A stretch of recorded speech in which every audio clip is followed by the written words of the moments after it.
Magandang araw po, Maynila. Magandang araw sa Manileño.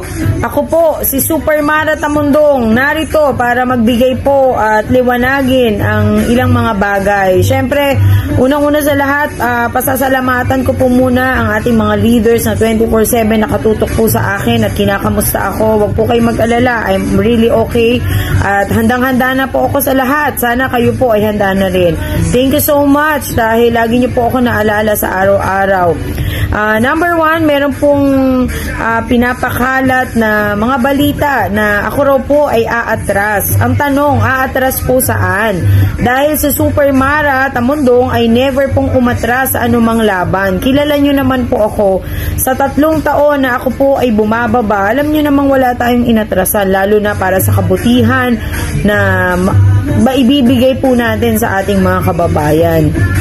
Alam po ninyo, yung oras na ibinigay po ninyo sa akin para makapagpahinga, makapag-isip, isa lang po masasabi ko, ako po ay tunay na lalaban sa Maynila. Kaya abangan nyo na lamang po dahil ako po ay bababa at bababa. Malapit na po yan.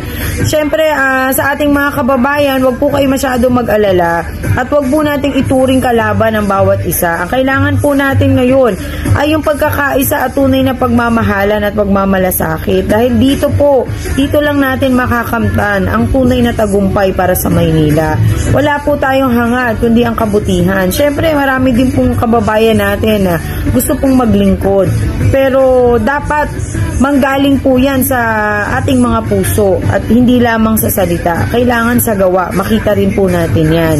At para sa mga online survey, siyempre, natutuwa ako dahil kasama po ako sa mga online survey na thank you dahil nandyan po kayo para sa akin. Para sa mga leaders po natin sa iba't ibang distrito, magandang hapon po sa inyo. Kamusta na po kayo? Lalo na po sa ating mga senior citizen na nakikita ko very active ngayon at talaga namang nakita ko na parang ang lakas-lakas nila. Tuwang-tuwa po ako dahil siguro ito rin po yung naging resulta ng ating ginawa sa halos 3 taon na ako po ay bumababa hindi lamang sa Maynila kundi sa iba't ibang probinsya at iba't ibang lugar within Metro Manila. Ito po ay isang achievement para sa isang taga Maynila na makatulong po hindi lamang sa loob ng Maynila kundi sa labas.